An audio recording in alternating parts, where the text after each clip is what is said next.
Decidimos que esta semana seria de comemoração e por isso iremos dedicar os 5 programas desta semana, naturalmente, para recordar grandes figuras políticas. Mário Soares, Francisco Sá Carneiro, Álvaro Cunhal, Freitas do Amaral, mas hoje começamos por aquele que foi o primeiro chefe do Estado português do período democrático, António de Spínola.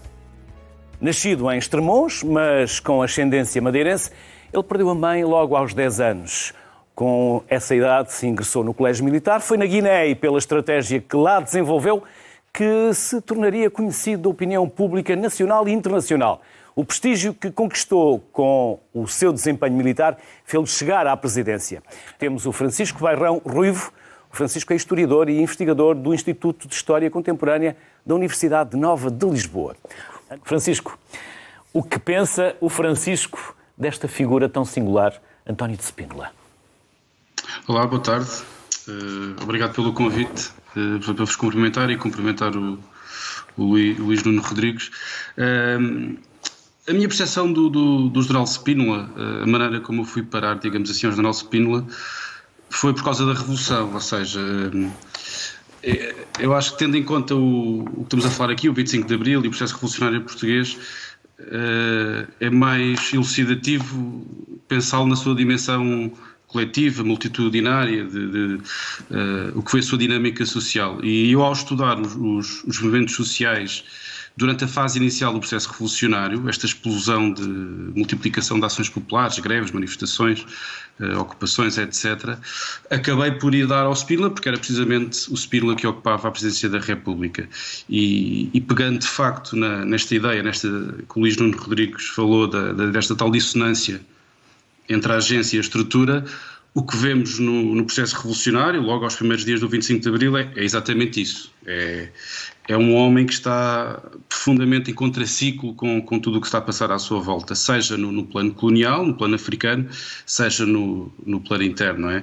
O tal presidencialismo militar, a tal democracia musculada, que se fala muitas vezes, está completamente em contraciclo com aquilo que é um país em revolução, um país em construção da democracia e da liberdade. Portanto, e quando o Spínola fala em conter as independências, conter a descolonização, quando na rua todos os dias se grita nem mais um soldado para as colónias, ou quando ele fala em limitações de liberdades ou de alguns direitos, quando está um país em revolução, revela um pouco essa ideia que se falou há pouco, não é? Esta tal dissonância entre o homem, as suas ações e o seu pensamento e a realidade em que ele está inserido. E o Francisco, de alguma maneira... porque ele pensava e defendia uma transição das colónias lenta, mais lenta e não de ruptura, como defendia, por exemplo, o MFA. Exato, ou seja, isso é um elemento determinante no que separa o MFA de Spínola, apesar de Spínola ter um papel importante naquilo que viria a ser o MFA, sobretudo através do clima que cria na Guiné e dos oficiais que trabalham com ele. E aquilo que o Spínola vai fazer depois do 25 de Abril, no fundo, é atualizar a sua agenda anterior ao 25 de Abril, o seu plano federalista de umas autonomias progressivas e participadas das colónias africanas.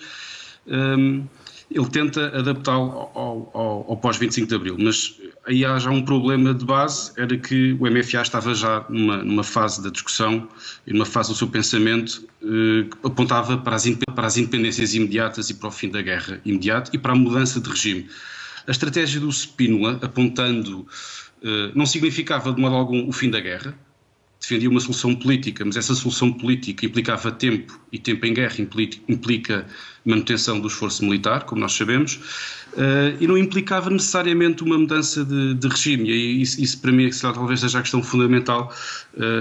Enquanto o MFA tem um plano que é descolonizar, desenvolver e democratizar, Spínola não tinha necessariamente um plano nem para alterar o regime.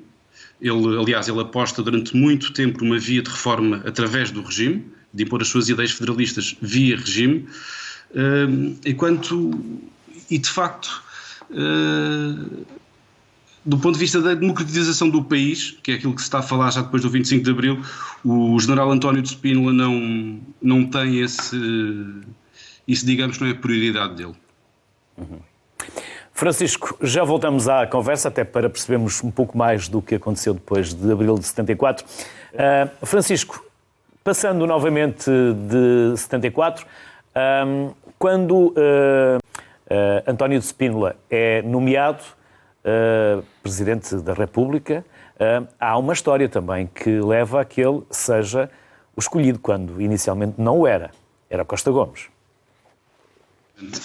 Há a história curta, que é o episódio do dia, e há a história mais longa, que é, de facto, o Spínola acompanha sempre o desenvolvimento da conspiração do MFA e tem por objetivo várias vezes controlar o movimento.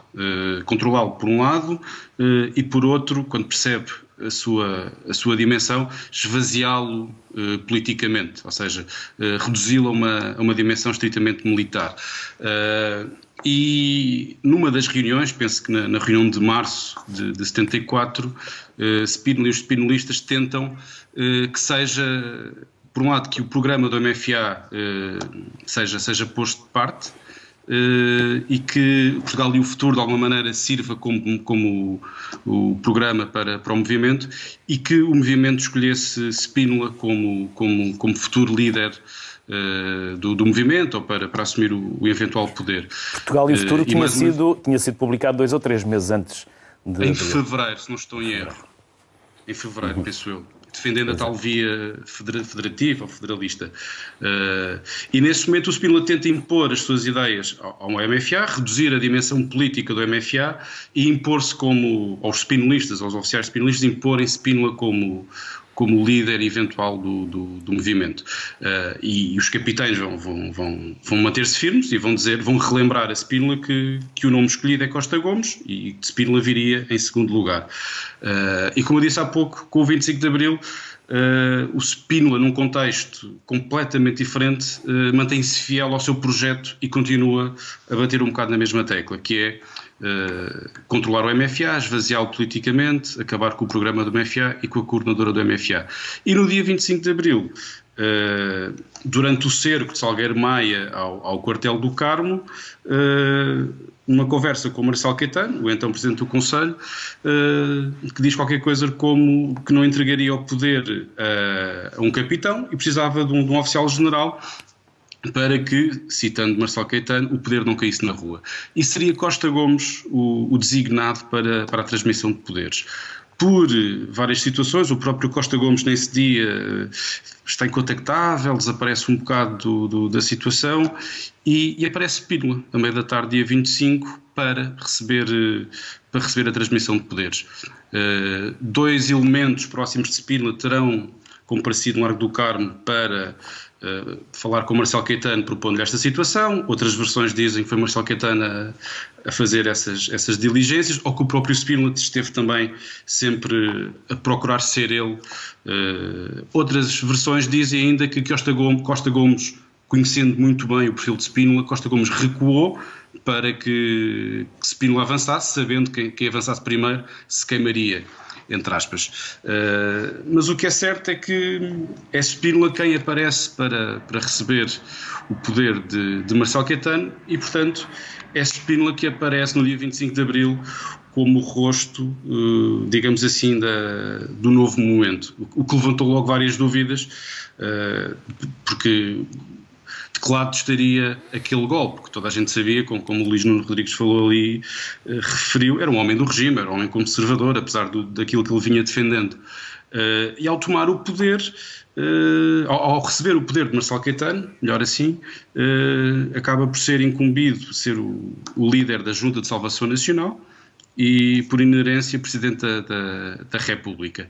E a partir daí abre-se um conflito que no fundo é uma reedição do que se passava antes entre o Spínola e o MFA, que vai procurar manter as suas posições, manter o seu programa e claramente mostrar a Spínola que não abdica do controle do processo político. E os meses que, em função desse episódio do próprio dia 25, em que Spínola aparece para receber o poder, tudo muda de repente, não é? E a história até setembro, digamos assim, de 74, é a história de uma luta entre a opção de Spínola por controlar o processo político, de reforçar os seus poderes, procurar a todo o custo repor a hierarquia, o que significava diluir o MFA na estrutura das Forças Armadas, acabar com o MFA, acabar com o programa do MFA, no limite, tudo isto para conter aquilo que a cada dia surgia com mais força, que era a revolução, precisamente. E é essa via revolucionária, essa participação popular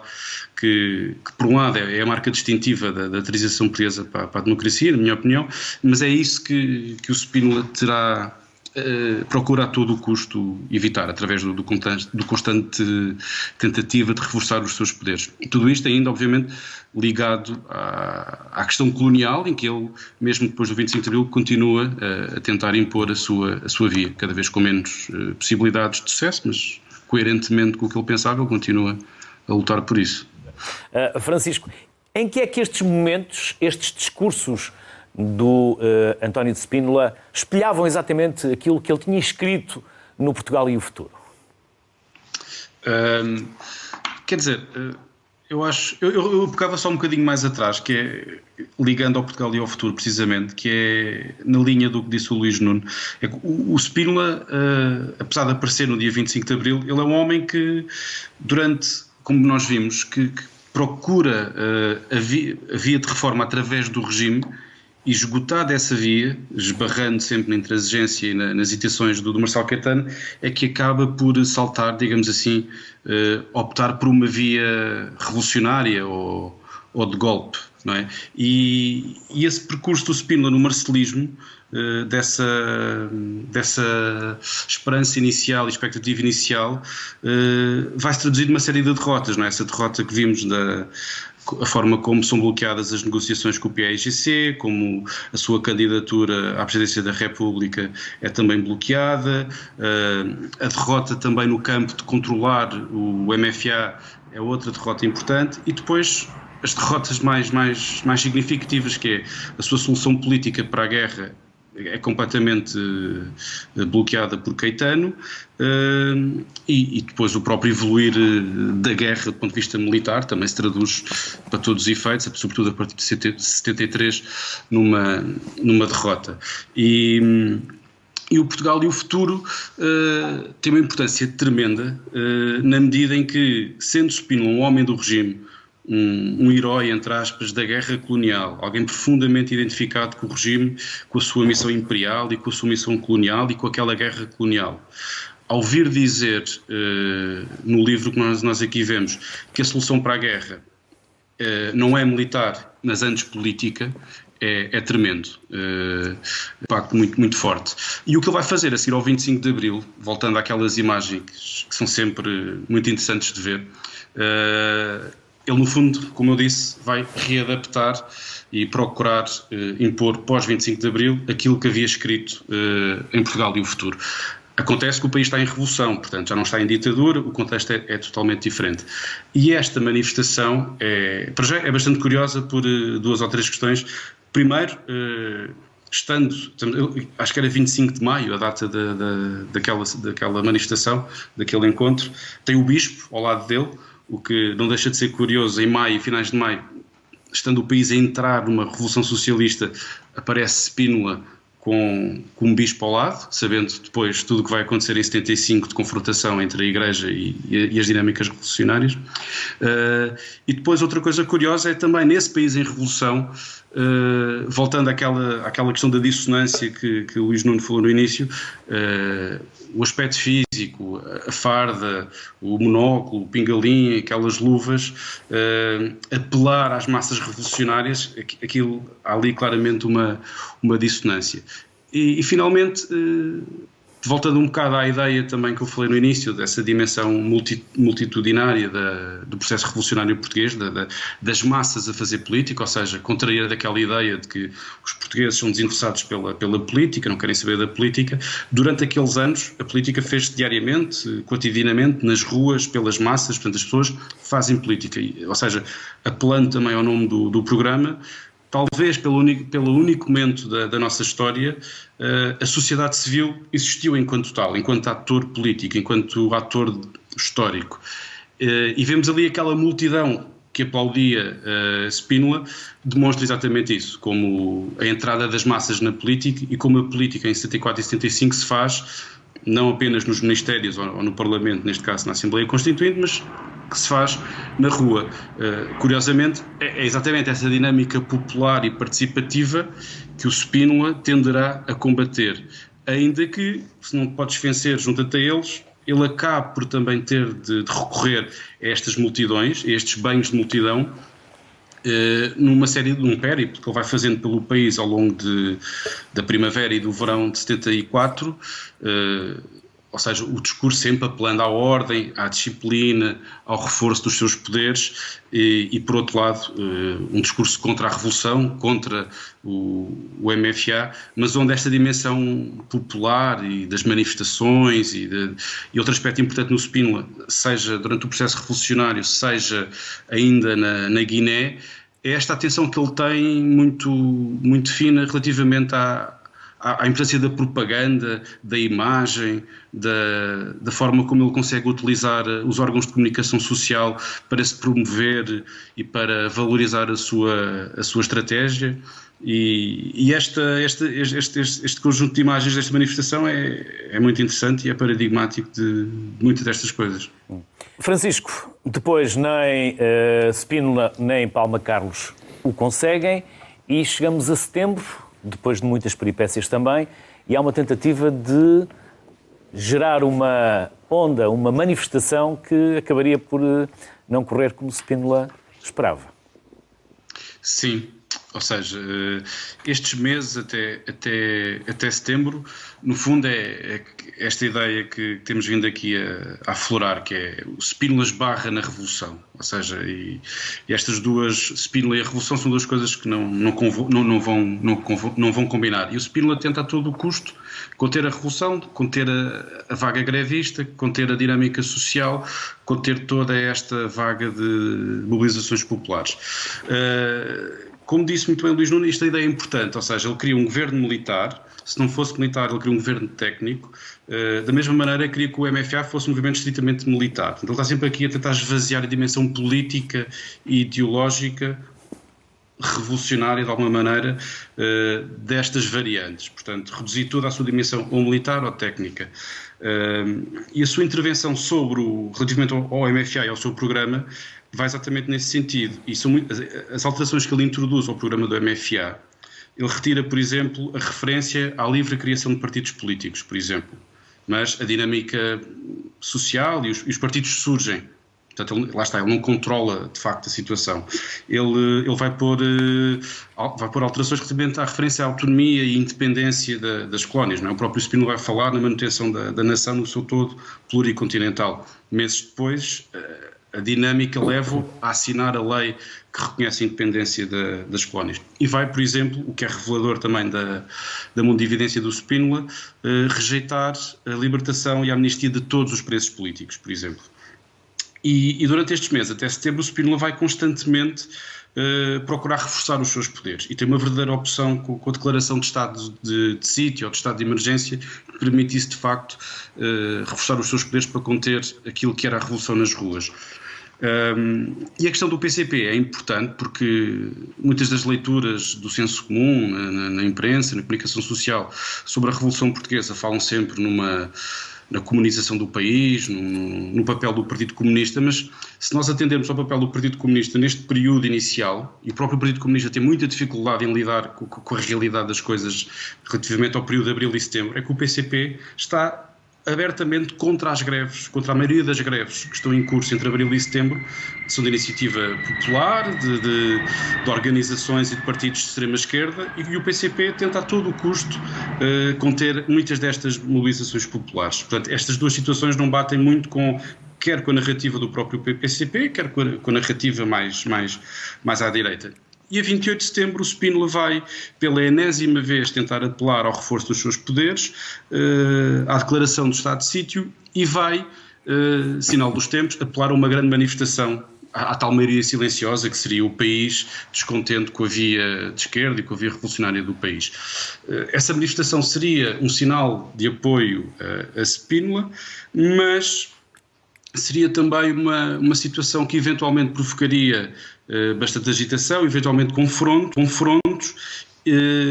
Não estaria totalmente posta de parte a manifestação ser complementada com algum tipo de ação militar no sentido de tomar o poder. Daí as barricadas que foram levantadas nessa noite.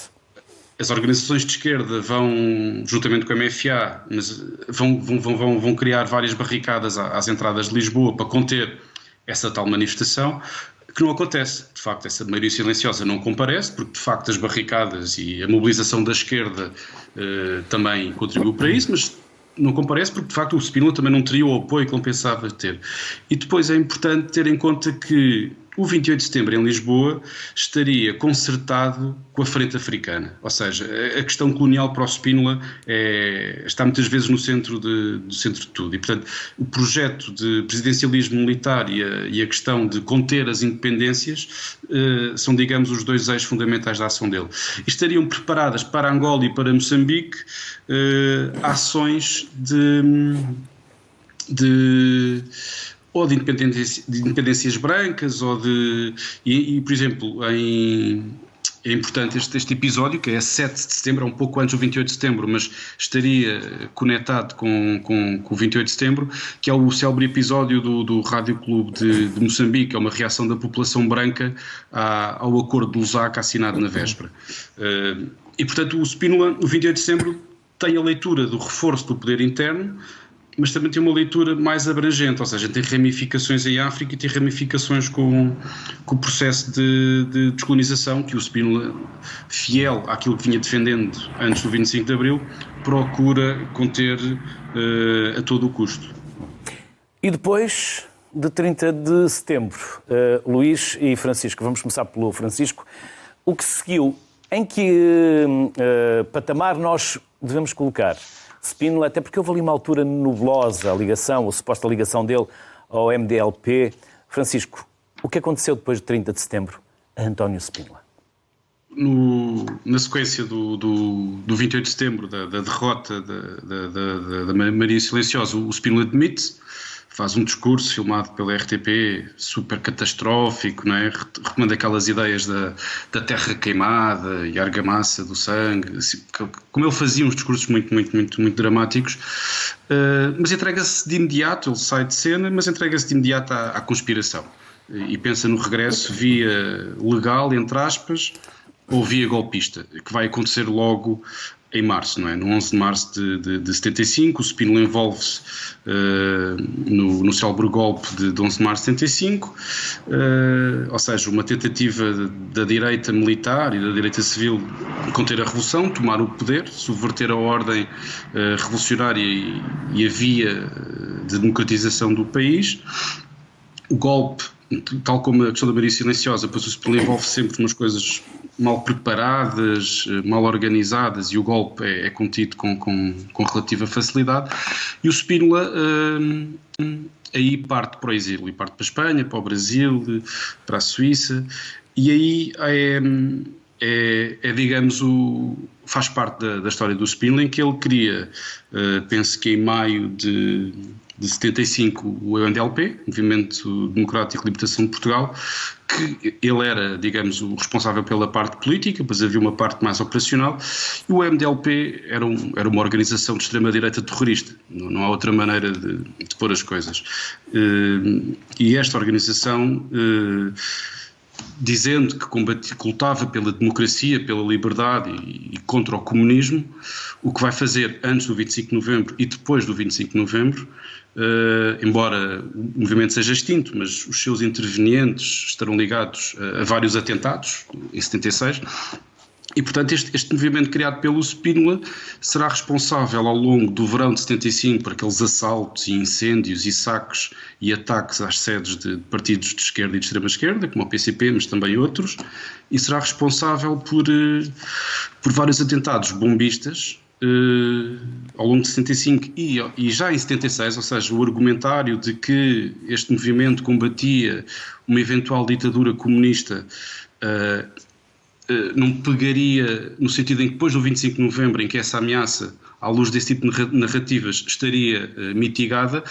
Estes movimentos de extrema-direita continuam a fazer ações e a fazer vítimas. E o que nós tivemos entre o verão de 75 e o ano de 76 foram dezenas centenas de ações e dezenas de mortos, ou seja, perto de uma dezena de alvos, de pessoas assassinadas pelas bombas, pelas ações, e depois uma série de mortos contingenciais, polícias, militares, que são destacados para impor a ordem nessas situações, próprios operacionais destas organizações de extrema-direita como a MDLP, que morrem no manuseamento de explosivos. Portanto, digamos que a história de Spínola, depois desta sucessão de derrotas, tentativas de tomar o poder, ele radicaliza-se e envereda por uma via de violência terrorista, embora depois nunca vá a julgamento, nunca seja questionado por isso. E, pelo contrário, o processo de institucionalização da democracia acabe por, apelando a um espírito de conciliação, integrar Spínola no jogo democrático e agraciá-lo e pô-lo a comemorar as comemorações dos 10 anos do 25 de Abril, por exemplo. Obrigado, Francisco.